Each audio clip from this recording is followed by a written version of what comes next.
So let me begin by just asking you to state your name. Janet Carpenter. And you are? I'm a professor, Sally Rehard Chair, Director of the Center for Enhancing Quality of Life and Chronic Illness, and the Associate Dean for Research and Scholarship at Indiana University School of Nursing. And I just heard you give a really interesting presentation at the annual meeting of the North American Menopause Society.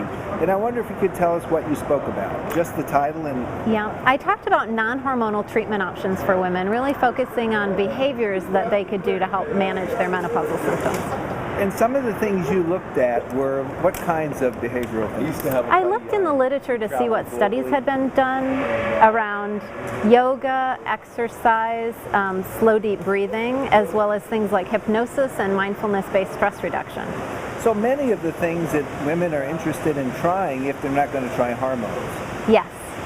And tell me a little bit about how did you talk about them? You used a very simple code that was easy to understand. I did. The Oncology Nursing Society, which is the largest specialty nursing organization in the U.S., has developed a system for classifying the evidence. And they use a red light, green light, yellow light system. So something that gets a green light is something that's recommended for practice, whereas a yellow light might be used with caution, or we have a little less evidence about it. And things with a red light are things that wouldn't be effective, potentially harmful even. And among the alternatives that are out there for women, what was the most effective? Clinical hypnosis was the only green light intervention. Most of the other interventions were yellow lighted. We don't have a lot of evidence around them. Now, clinical hypnosis, does that fall under the so-called cognitive behavioral therapy type of work? Sometimes it's called cognitive behavioral, sometimes they're called mind-body interventions, but definitely alternatives to medications for women to take. And in those, you found that the data supported a significant benefit. Yes, there was a significant reduction in hot flashes using clinical hypnosis. It was a 5-session intervention.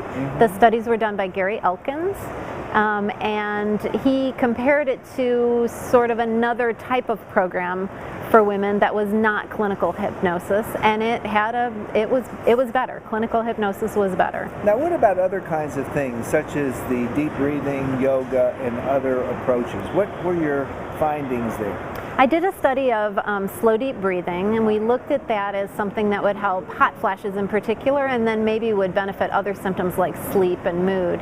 And what we found is that women who had materials to train themselves to use slow deep breathing learned how to do the slow deep breathing, but it didn't work for their hot flashes.